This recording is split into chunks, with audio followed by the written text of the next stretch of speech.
Malam itu, ruang rapat utama di Istana Negara tampak berbeda dari biasanya. Presiden Prabowo begitu geram melihat tingkah laku dan kejahatan para mafia-mafia tambang ilegal yang ada di Indonesia. Dia mencontohkan begitu jahat mereka untuk melakukan kejahatannya dan tanpa mempedulikan negara dan penderitaan masyarakat Indonesia.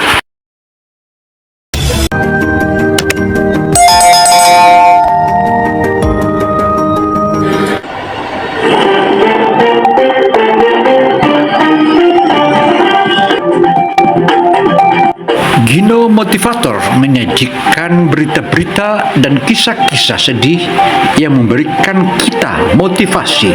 Ayo ikuti dan tontonlah hingga akhir.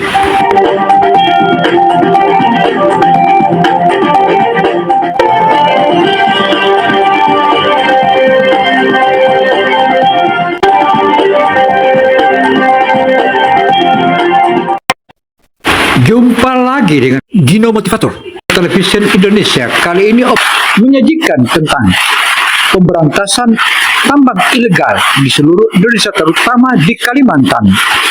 Bagaimana kisahnya? Ikuti media ini hingga akhir agar tak gagal paham. Malam itu, ruang rapat utama di Istana Negara tampak berbeda dari biasanya. Di tengah ruangan, Presiden Prabowo Subianto duduk tegap menatap layar besar yang menampilkan citra satelit berwarna hijau gelap, titik-titik merah menyala menandai area tambang ilegal di pedalaman Kalimantan Timur. Tak ada satupun menteri yang berani bersuara. Suasana tegang menggantung, seakan setiap napas bisa memicu badai. Kepala Badan Intelijen Negara BIN melangkah maju, membawa map hitam tebal bertuliskan Rahasia Negara Operasi Lapis Bumi. Dia membuka lembar demi lembar laporan dengan suara bergetar. Bapak Presiden, kami temukan jaringan tambang ilegal yang menghasilkan lebih dari 12 triliun rupiah per bulan. Namun seluruh dana disalurkan ke rekening luar negeri melalui perusahaan fiktif di Singapura dan Makau. Saudara, Presiden Prabowo membongkar 1.000 tambang ilegal dan 5 juta hektar sawit ilegal selama periode 1 tahun kepemimpinannya. Prabowo juga menegaskan tindakan mencuri kekayaan negara harus dihentikan dengan penegakan hukum yang belum lama ini digelar. Saya datang ke 2 pulau di Indonesia, Bangka dan Belitung, dan kami mendapatkan laporan bahwa ada 1.000 tambang timah ilegal, 1.000 di kedua pulau ini, dan kami kehilangan sekitar 80% dari total produksi timah kami karena penambangan ilegal ini dan melalui penyeludupan, dan saya katakan ini untuk dihentikan, ujarnya tegas papar Prabowo. Ia mencondongkan tubuh ke depan dan berkata pelan namun tegas, berarti selama ini mereka mencuri dari bumi kita sendiri. Tak ada yang menjawab, hanya bunyi halus dari jarum jam di dinding, berdetak menghitung waktu menuju keputusan besar. Di layar, muncul video rekaman drone yang diambil malam hari. Barisan truk tambang melintas di jalan rahasia, dikawal pria-pria bersenjata laras panjang. Dari udara tampak kobaran api besar, limbah bahan bakar yang dibakar di tepi sungai. Prabowo mengepalkan tangannya. Ini bukan sekadar tambang ilegal, gumamnya. Ini penjajahan gaya baru. Saudara, apa yang barusan dipaparkan oleh Prabowo menyebutkan bahwa ini adalah penjajahan gaya baru, tentu saja itu adalah benar. Karena hasil-hasil bumi kita sudah cukup lama dikeruk oleh para penambang-penambang ilegal yang bekerja sama dengan oknum-oknum penjahat atau penjabat yang ada di dalam negeri. Dan saatnya kita basmi, artinya di tangan dingin Prabowo ini akan kita lihat dan kita akan petik, serta kita melihat para penjahat-penjahat ilegal tambang itu akan dimusnahkan satu persatu. Kepala Staf TNI mencoba bicara, tapi Prabowo mengangkat tangan. Cukup, Saya tidak butuh laporan lebih banyak. Saya butuh tindakan. Suaranya berat, bergema di dinding ruang rapat yang dingin. Ia berdiri dari kursinya, mengenakan jaket lapangan berwarna hijau tua. Mulai malam ini, saya ambil alih operasi ini secara langsung. Jangan ada satupun yang bocor ke media. Siapapun yang terlibat, tangkap. Para bersenjata, bahkan kemungkinan dilindungi oleh pasukan bayaran asing. Prabowo menatapnya dingin. Saya sudah terlalu sering menghadapi peluru di medan perang. Kalau mereka pikir bisa menakut-nakuti saya dengan senjata, mereka salah pilih lawan. Saudara, dari laporan ke laporan sebagaimana yang diterima oleh Prabowo, dia menyebutkan bahwa ada jutaan hektar tambang-tambang dan sawit ilegal yang melanggar hukum. Apa? Tidak bukan 5.000, tapi 5 juta hektar melanggar hukum, ucapnya. Dan itulah yang kita lakukan. Saya rasa pada akhir bulan ini kami telah memulihkan sekitar 3,7 juta hektar perkebunan yang melanggar hukum, tambahnya. Prabowo juga menegaskan komitmen pemerintah untuk menertibkan pengelolaan sumber daya alam melanggar aturan. Jadi saya katakan, saya disumpah untuk menegakkan hukum. Jadi saya katakan kepada Jaksa Agung, saya, Badan Pemeriksa Keuangan negara saya, lakukan investigasi apa yang Anda temukan. Jika ada kasus, hentikan konsesi mereka. Dan itulah yang kami lakukan, tegasnya. Setelah itu, sinyal mereka padam, tanpa jejak, tanpa pesan darurat. Di ruang kendali, Kepala BIN berdiri kaku di depan layar monitor yang kini hanya menampilkan tanda signal loss. Ia tahu, dalam dunia bayangan, hilangnya 2 agen berarti satu hal, darah telah tertumpah. Kabar itu sampai ke tangan Prabowo yang baru tiba di markas rahasia operasi di Balikpapan. Wajahnya tegang, namun matanya tetap tenang. Ia membuka peta besar di meja kayu lapangan dan menunjuk area berwarna merah yang melingkar di sekitar Mahakam. Disinilah semua uang haram itu mengalir, katanya dengan nada berat. Kalau 2 orang kita hilang di sana, berarti mereka sudah tahu kita datang. Suasana di ruangan itu terasa seperti menjelang perang, hening, namun penuh bara. Sore itu, sebuah tim kecil Kopassus yang dipimpin Letkol Teddy menyusuri tepian sungai. Lumpur menempel di sepatu, kabut tebal menggantung rendah di atas permukaan air. Mereka menemukan bekas tenda terbakar dan sisa peralatan komunikasi yang hancur. Di dekat sana, seorang prajurit berteriak lirih, "Komandan, ini," ia menunjuk sesuatu yang tergeletak di pinggir sungai, sepotong ID karbin yang setengah terbakar, masih terikat dengan sisa tali seragam. Letkol Teddy mengirimkan laporan langsung ke Prabowo melalui komunikasi terenkripsi. Dalam hitungan jam, helikopter hitam tanpa lambang mendarat di lokasi. Dari kabut yang menggulung, Prabowo turun dengan jaket tempur dan sepatu lapangan. Mereka membunuh prajurit saya di tanah sendiri. Saudara, Prabowo begitu melihat tanda-tanda atau jejak 2 agen yang diutus oleh presiden itu dibunuh oleh para mafia ilegal, tentara ilegal yang dibuat oleh para tambang-tambang ilegal atau yang dihadirkan oleh tambang ilegal itu, hatinya makin berang. Saat ini kita harus mulai dan kita harus selesaikan semua dan kita bereskan semua para bajingan-bajingan mafia itu. Jangan ada yang lolos satupun dari area ini. Perintah kepada seluruh pasukan yang dipimpin oleh Prabowo langsung. Kalimat itu membuat seluruh anggota tim berdiri tegak tanpa bicara. Semua tahu, badai akan datang. Malamnya, tim intel menyusup ke sebuah desa yang dikuasai kelompok tambang ilegal. Mereka menyamar sebagai buruh pengangkut bahan bakar. Dari bisik-bisik warga, mereka mendengar kabar bahwa 2 orang asing yang tertangkap minggu lalu dihabisi dan dibuang ke sungai karena dianggap mata-mata pemerintah. Prabowo mendengarkan laporan itu dengan rahang mengeras. Ia menatap jauh ke arah sungai yang berkilau diterpa cahaya bulan, lalu berkata, "Mulai malam ini, tak ada belas kasihan." Pukul 2 dini hari, Prabowo memerintahkan operasi senyap pertama. Di bawah guyuran hujan deras, pasukan khusus menyerbu gudang penyimpanan batu bara ilegal di tepi Mahakam. Dentuman senjata api terdengar samar di antara deru badai. Dalam waktu singkat, 12 orang penjaga bersenjata dilumpuhkan. Di dalam gudang, ditemukan dokumen keuangan dan peta distribusi emas gelap, semuanya mengarah ke satu nama, PT Rimba Jaya Global, perusahaan yang selama ini disangka legal dan memiliki koneksi dengan pejabat pusat. Ketika fajar menyingsing, Prabowo berdiri di dermaga kecil, menatap arus Mahakam yang perlahan berubah merah oleh lumpur dan darah semalam. Ia tahu, pertempuran baru saja dimulai. Prabowo kembali menegaskan bahwa komitmen tersebut sebagai langkah besar pemerintah dalam memulihkan kerugian negara akibat praktik-praktik ilegal. Ia menegaskan pula besarnya kebocoran kekayaan negara harus segera dihentikan dan dipulihkan. Pemerintah sekarang harus menegakkan hukum dan saya bertekad untuk menegakkan hukum dan saya bertekad bahwa pemerintah Indonesia harus dihormati oleh semua orang. Hukum adalah hukum, peraturan adalah peraturan.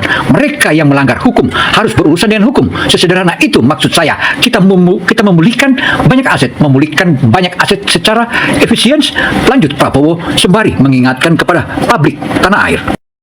Di belakangnya, Letkol Teddy mendekat dan berkata, "Apa perintah selanjutnya, Pak?" Prabowo menjawab tanpa menoleh, "Kita cari akar kejahatannya. Siapapun yang ada di balik perusahaan ini, akan saya datangi sendiri." Angin pagi meniup pelan bendera merah putih kecil yang tertancap di tepi sungai, bendera yang dibawa oleh agen intel terakhir sebelum gugur. Prabowo menatapnya dengan mata sendu namun menyala. "Mereka mati bukan sia-sia," bisiknya. "Mereka mati untuk menyalakan api di dada bangsa ini. Kaya tumbuh di medan seperti ini. Di hutan, hanya yang berani yang akan pulang hidup-hidup." Malamnya, di pos kecil dari bilik kayu di tengah hutan, Prabowo duduk di depan meja darurat bersama Teddy dan dua perwira muda. Di atas meja terbentang foto-foto satelit tambang ilegal, lubang-lubang raksasa di tanah Kalimantan yang memancarkan cahaya seperti luka di tubuh bumi. "Mereka keruk tanah kita, mereka kirim ke luar negeri, dan mereka bayar preman untuk jaga," ucap Prabowo dengan nada berat. Saat tiba di perbatasan kamp tambang, tim berhenti. Dari kejauhan terdengar suara tawa kasar para penjaga bersenjata, bercampur dentuman mesin ekskavator. Prabowo merunduk di balik bebatuan, mengambil teropong malam. Di balik lensa, ia melihat pemandangan yang membuat darahnya mendidih. Ratusan pekerja dipaksa menggali tanah dalam kondisi mengenaskan, diawasi oleh orang-orang bersenjata dengan bendera perusahaan, Rimba Jaya Global, berkibar di atas menara. "Ini bukan tambang," katanya pelan. "Ini perbudakan modern." Tiba-tiba, salah satu penjaga menembakkan peluru ke udara, alarm tanda bahaya berbunyi. Tim penyamaran terpaksa mundur cepat ke arah hutan. Prabowo berjongkok di balik batang pohon besar, menatap ke arah tambang yang kini penuh sorotan lampu dan teriakan. Dalam keributan itu, Teddy berkata dengan napas berat, "Mereka tahu kita di sini." Prabowo menatapnya tajam dan menjawab, "Bagus. Biar mereka tahu siapa yang datang." Dan malam itu, di jantung hutan Kalimantan, seorang presiden yang juga seorang prajurit memulai perang pribadinya. Ia tak lagi sekadar memimpin dari balik meja istana, ia turun gunung, menantang kegelapan di bawah tanah dengan satu tekad, membebaskan tanah air dari tangan para pengkhianat yang mengeruknya hidup-hidup. Tergantung seadanya, dan udara penat membuat dada sesak. Dari jauh, terdengar suara cambuk dan bentakan dalam bahasa asing. "Prabowo." Guru itu menunduk, air matanya jatuh, bibirnya bergetar lirih, "Tolong, selamatkan kami, Pak." Prabowo hanya menatap, lalu menepuk pundaknya perlahan sebelum berlalu. Semakin ke dalam, suasana tambang makin mencekam. Mereka menemukan ruang besar di mana alat berat bekerja tanpa henti, menggerus tanah mengandung emas dan batu bara. Di atas menara kontrol, beberapa pria berbadan besar berjaga dengan senjata otomatis. Di salah satu ruangan, terdapat kantor kecil dengan kaca hitam. Dari sana terdengar tawa angkuh dan percakapan menggunakan bahasa asing. Teddy menempelkan alat penyadap di dinding, dan rekaman suara langsung tersimpan di alat komunikasi. Prabowo mendengarkan pelan-pelan kata-kata yang membuat darahnya mendidih. "Kirim emasnya ke Makau malam ini. Uang dari Jakarta sudah masuk." Prabowo memejamkan mata sejenak, lalu membuka helm komunikasinya. "Semua bukti sudah cukup," katanya dingin. "Teddy, aktifkan operasi Garuda Hitam. Kita tidak bisa lagi menunggu." Teddy menatapnya heran. "Sekarang, Pak, di bawah tanah begini." Prabowo menatapnya dengan pandangan tajam yang tak bisa dibantah. "Sekarang, sebelum mereka sempat kabur, kita bukan di sini untuk melihat, tapi untuk menegakkan keadilan." Dalam hitungan menit, sinyal dikirim ke permukaan. Di luar sana, pasukan elit Kopassus dan Kostrad yang telah bersiap di hutan mulai bergerak serentak. Di langit, drone tempur mulai bermunculan, menandai dimulainya operasi besar. Dari bawah tanah, Prabowo dan tim mulai mengamankan para buruh, membebaskan satu persatu pekerja yang ketakutan. Teriakan dan tangisan pecah di lorong-lorong sempit, sementara dari kejauhan, terdengar suara ledakan, tanda bahwa perang telah dimulai. Tiba-tiba, alarm besar di tambang berbunyi. Lampu merah berputar-putar di dinding, dan suara sirene menggema mengguncang seluruh perut bumi. Para penjaga berlari panik, menembak ke segala arah, hanya menatap tajam ke arah pintu keluar tambang. "Kita belum selesai," katanya pelan. "Kita baru saja membuka pintu neraka mereka." Asap hitam menutupi langit tambang. Dari jauh, terdengar gemuruh ledakan susulan. Tanah bergetar, dan dinding tambang yang dulu kokoh kini mulai runtuh satu persatu. Prabowo berdiri di tengah kekacauan, wajahnya tertutup debu, napasnya berat namun sorot matanya tajam seperti baja. Di tangan kirinya, ia masih menggenggam peta rahasia yang ditemukan di ruang kontrol bawah tanah. Peta itu memuat jalur aliran uang, nama pejabat, hingga rekening luar negeri yang menjadi urat nadi kejahatan tambang ilegal ini. "Inilah tembok uang dan dosa," gumamnya. "Dan malam ini, tembok itu akan saya robohkan." Teddy mendekat, menyerahkan alat komunikasi terenkripsi. "Pak, semua data sudah diunggah ke pusat. Tapi ada satu hal aneh, nama yang tertera di puncak rantai uang ini bukan sekadar pejabat daerah. Ini orang besar di di Jakarta. Prabowo memandangnya lama, lalu berkata pelan, "Saya sudah menduganya." Mereka sembunyikan wajah di balik kursi empuk dan dasi mahal. Tapi dosa mereka tetap berbau tanah yang mereka rampas. Ia menggenggam alat itu erat-erat, seolah sedang menahan amarah yang hampir meledak.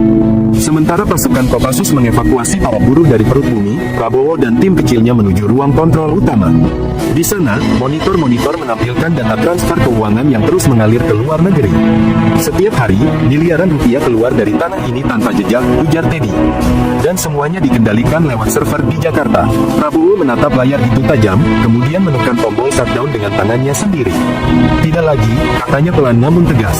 Mulai hari ini, tanah ini kembali ke bangsa Indonesia. Itu menggantung, berat seperti sumpah. Ketika pasukan cadangan tiba dari atas, Prabowo memerintahkan penyisiran total. Semua dokumen, peralatan, dan catatan keuangan diamankan. Di dalam sebuah brankas besi, ditemukan buku hitam berisi daftar nama-nama besar, pengusaha, anggota parlemen, dan beberapa pejabat kementerian. Teddy menatap daftar itu dengan wajah tegang. "Pak, kalau ini benar, berarti kita berhadapan dengan setengah kabinet." Prabowo menarik napas panjang, lalu berkata dengan suara berat, "Saya tidak peduli siapapun mereka. Kalau mereka makan uang rakyat, berarti mereka makan daging bangsanya sendiri." Di luar tambang, hujan deras mulai turun membasuh darah dan debu. Langit seolah ikut menangis atas kejahatan yang baru terungkap. Prabowo berdiri di tepi jurang tambang yang kini hancur separuhnya. Di tangannya, buku hitam itu tergenggam erat. "Ini bukan akhir," katanya pelan. "Ini baru permulaan. Kita baru saja menyingkap lapisan pertama dari neraka ekonomi yang mereka bangun." Saat helikopter evakuasi datang menjemput, Prabowo menatap ke arah hutan yang gelap, seolah tahu bahwa di balik pepohonan itu, mata-mata lain sedang memperhatikannya. Ia menatap langit dengan tatapan tajam, dan berkata lirih, "Kalau mereka pikir uang bisa melindungi dosa mereka, mereka belum tahu apa arti murka seorang prajurit." Dan malam itu, dengan membawa bukti dan amarah, Prabowo terbang kembali ke Jakarta, bukan untuk beristirahat, tapi untuk mengguncang istana kekuasaan yang selama ini menutupi kebusukan tambang di bawah tanah negeri sendiri. Langit Kalimantan diselimuti awan pekat ketika Presiden Prabowo tiba di markas sementara pasukan gabungan di tepian hutan. Suara helikopter berputar pelan, meninggalkan dentuman angin yang membuat daun-daun berterbangan. Dan teriakan bercampur dengan suara mesin alat berat yang ditinggalkan. Dalam hitungan menit, hutan yang tadinya jadi sarang kejahatan berubah menjadi medan tempur yang memekakkan telinga. Prabowo berdiri di depan layar sambil mengamati titik-titik panas di peta. "Mereka melawan dengan granat, Pak," teriak salah satu perwira. Namun Prabowo tetap tenang. "Tangkap hidup-hidup kalau bisa. Kita ingin tahu siapa dalangnya," ucapnya dingin. Dia tahu, di balik semua ini ada sosok besar yang bermain di tingkat pusat, seseorang yang punya kekuasaan dan uang untuk melindungi jaringan tambang hitam ini. Setelah 3 jam pertempuran, hutan kembali sunyi. Bau mesiu bercampur tanah basah menyelimuti udara. Puluhan mafia bersenjata ditangkap, sebagian melarikan diri ke pedalaman. Dari reruntuhan barak, ditemukan berkas-berkas rahasia, catatan transaksi, daftar rekening luar negeri, hingga foto pertemuan gelap antara pejabat dan bos tambang. Ketika laporan itu diserahkan, Prabowo menatapnya dalam diam. "Sekarang kita mulai babak baru," ucapnya pelan. Pagi menjelang, kabut perlahan terangkat dari hutan.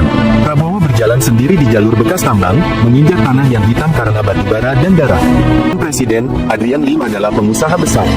Jika kita salah langkah, bisa memicu gejolak politik. Prabowo menatapnya tajam, dingin seperti baja. "Kalau negara dirampok, apa kita harus diam demi politik?" Ucapnya keras, membuat semua yang hadir menahan napas. "Saya tidak peduli siapa di belakangnya, entah pengusaha, jenderal, atau pejabat. Siapapun yang makan uang rakyat, akan saya sikat." Malam itu, Prabowo memanggil Letkol Teddy dan Kepala BIN ke ruang kerjanya secara terpukul. Suara petir menggelegar di luar, seolah alam pun menegaskan murkanya. "Saya ingin operasi lanjutan," kata Prabowo pelan namun tegas. "Kita akan kejar Adrian Lim kemanapun dia sembunyi." Menjaga ketat, sementara koper berisi uang dolar disiapkan untuk suap besar-besaran. Di istana, Prabowo duduk sendirian di ruang kerjanya. Lampu hanya menyala redup, dan secangkir kopi hitam di depannya sudah dingin. Dengan KPK, BIN, dan Panglima TNI. "Operasi Garuda Merah dimulai hari ini," ucapnya. "Tangkap siapapun yang terbukti melindungi tambang ilegal, tanpa pandang jabatan." Ruangan seketika riuh oleh ketegangan. Para pejabat yang dulu merasa aman mulai berkeringat dingin, sadar bahwa sang presiden tidak sedang bermain politik, ia sedang berperang melawan sistem busuk yang menahun. Malamnya, berita besar meledak di seluruh media. Presiden Prabowo perintahkan penangkapan besar-besaran terkait tambang ilegal. Jakarta berguncang. Beberapa nama besar mulai menghilang, saham perusahaan tambang anjlok, dan rakyat bersorak di jalanan. Namun di balik keberanian itu, Prabowo tahu badai belum selesai. Adrian Lim bukan musuh biasa, ia bayangan dari kekuasaan gelap yang mengakar puluhan tahun. Dan untuk menumbangkannya, Prabowo harus turun lebih dalam, ke jantung kejahatan yang tersembunyi di balik dinding kekuasaan. Prabowo menatapnya tajam. Kita akan sarang malam ini juga. Jangan beri mereka waktu memusnahkan bukti. Ia gudang besar di pinggir pelabuhan tampak sepi dari luar, tapi drone thermal menunjukkan puluhan orang bersenjata di dalamnya. Prabowo berdiri di bawah payung, menatap bangunan itu dengan sorot tajam. Kita masuk, katanya pelan. Dengan aba-aba dari Teddy, pasukan menyerbu, pintu baja dijebol, suara tembakan menggema, dan kilatan api membelah kegelapan malam. Di tengah kekacauan itu, Prabowo berjalan masuk ke gudang. Matanya langsung tertuju pada sesuatu yang lebih berharga dari emas, lemari besi berisi dokumen asli, foto-foto pertemuan gelap, serta daftar rekening luar negeri. Di sana tercantum nama-nama yang selama ini hanya berbisik di telinganya, termasuk satu nama yang membuat darahnya mendidih, Adrian Lim, dibekini oleh seorang pejabat tinggi negara aktif. Letkol Teddy segera mendekat. Pak, ini sudah cukup untuk menjatuhkan mereka semua. Prabowo menarik napas panjang. Belum, kita masih butuh kepala ular, bukan ekornya. Ia memandangi foto Adrian Lim yang sedang berjabat tangan dengan seorang pejabat kementerian yang duduk di kabinetnya sendiri. Ia tersenyum puas, yakin bahwa uang dan koneksi masih bisa menyelamatkannya. Prabowo mungkin kuat, ujarnya pada ajudannya, tapi sistem yang kulunakkan lebih kuat dari siapapun. Ia tak tahu, detik demi detik, bayangan operasi besar sudah mengurungnya dari segala arah. Di pos taktis, Letkol Teddy menerima instruksi langsung dari Presiden Prabowo. Kita lakukan senyap, jangan beri kesempatan dia kabur. Tangkap hidup-hidup, saya ingin dengar sendiri dari mulutnya siapa dalang di atasnya. Suara Prabowo tegas di saluran radio, dingin tapi bergetar oleh emosi. Teddy memberi aba-aba dengan tangan, dan puluhan pasukan berpakaian hitam mulai menyusup ke sekitar hotel. Siap, bukan untuk membunuh, tapi memastikan tidak ada satupun yang lolos. Hujan rintik mulai turun, membuat lampu kota memantul di aspal seperti darah perak. Operasi dimulai. Pasukan menyelinap masuk melalui tanda darurat dan lorong-lorong hotel. Pengawal Adrian yang berjaga di koridor berhasil dilumpuhkan tanpa suara. Tapi di lantai 31, alarm darurat tiba-tiba berbunyi, mereka ketahuan. Ledakan kecil mengguncang, kaca jendela pecah, dan suara tembakan memecah malam. Mereka sudah tahu kita datang, teriak salah satu prajurit. Teddy segera memberi komando, jangan biarkan target keluar dari ruangan VIP. Sementara itu, Adrian Lim berlari panik ke ruang aman di belakang kamarnya. Ia menekan tombol panggilan di telepon satelit. Halo, jalankan rencana kedua, bersihkan semua bukti, bakar gudang, dan suaranya terputus ketika pintu ruangan didobrak. Asap dan serpihan kaca memenuhi udara. Di ambang pintu berdiri Letkol Teddy bersama beberapa anggota Kopassus, wajah mereka kaku seperti batu. Adrian Lim, katanya datar, atas perintah Presiden Republik Indonesia, Anda ditangkap. Adrian tertawa keras, suara sinisnya menggema. Prabowo pikir dia pahlawan. Semua orang di sistem ini bekerja untukku. Bahkan beberapa di kabinetnya. Ia mengangkat pistol, namun sebelum sempat menembak, Teddy menendang senjata itu dan menjatuhkannya ke lantai. Dalam hitungan detik, pria yang selama ini kebal hukum itu tersungkur, diborgol, dan diseret keluar kamar. Dari balkon, lampu-lampu sirene kini menyala terang, keadilan akhirnya datang dari langit yang gelap. Ketika laporan keberhasilan masuk, Prabowo berdiri perlahan di dalam mobil komando. Ia memandang layar yang menampilkan wajah Adrian Lim dengan tangan terikat. Untuk sesaat, ia terdiam. Akhirnya, gumamnya lirih, negara ini mulai berani menggigit balik. Namun di matanya tidak ada kebanggaan, hanya kesadaran bahwa satu kepala ular tumbang, tapi sarangnya masih banyak di dalam. Seorang menteri aktif, seseorang yang selama ini duduk bersamanya di rapat kabinet. Jadi ini dalang sebenarnya, ucapnya pelan, suaranya berat seperti batu yang jatuh di dasar hati. Letkol Teddy datang dengan wajah tegang. Pak Presiden, kami sudah pastikan kebenarannya. Semua aliran dana mengarah ke Menteri Koordinator Bidang Energi. Dialah yang memberi perlindungan bagi Adrian Lim selama ini. Prabowo memejamkan mata, menarik napas panjang. Dia yang saya percaya menjaga negara ini, katanya lirih. Hening sejenak menyelimuti ruangan. Lalu matanya terbuka, sorotnya tajam bagai elang. Tidak ada teman dalam perang melawan pengkhianatan. Siapkan surat pemberhentian dan panggil KPK. Sore itu, istana kembali jigar. Dunia politik bergetar ketika berita pecah, Presiden Prabowo pecat dan perintahkan penangkapan Menteri Koordinator terkait skandal tambang ilegal dari pelosok negeri, dari tambang kecil di Kalimantan, dari nelayan di Bitung, dari petani di Banyuwangi. Mereka percaya bahwa pemimpin mereka bukan hanya bicara, tapi berani menantang badai. Di ruang kerjanya yang sepi, Prabowo menatap peta Indonesia yang tergantung di dinding. Tanah ini terlalu mahal untuk dijual, bisiknya. Ia lalu menulis dengan tangannya sendiri sebuah nota internal, program reformasi energi nasional, yang bertujuan mengubah sistem tambang agar kembali ke tangan rakyat. Kalau keadilan ingin hidup, katanya pelan, maka harus lahir dari keberanian. Malam menjelang tenang, di luar, langit Jakarta cerah untuk pertama kalinya setelah berminggu-minggu. Prabowo berjalan keluar ke halaman istana, memandang bendera merah putih yang berkibar di bawah cahaya lampu. Angin berembus pelan, membawa aroma tanah basah, aroma negeri yang mulai pulih.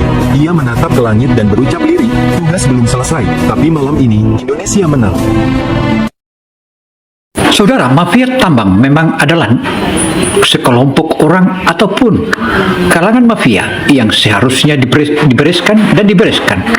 Tetapi dari tahap-tahap sebelumnya atau waktu-waktu sebelumnya tidak ada satupun presiden yang berani melakukan pemberantasan terhadap mafia ini, karena dia tahu bahwa mereka juga pernah termodali, bahkan juga teriming-iming, bahkan para pejabatnya semuanya habis tuntas dibayar oleh mafia itu, dan seakan-akan Indonesia diliputi dan dikepung bahkan di tangan mafia. Hadirnya Prabowo dituntaskan dan diberesin semua mafia itu.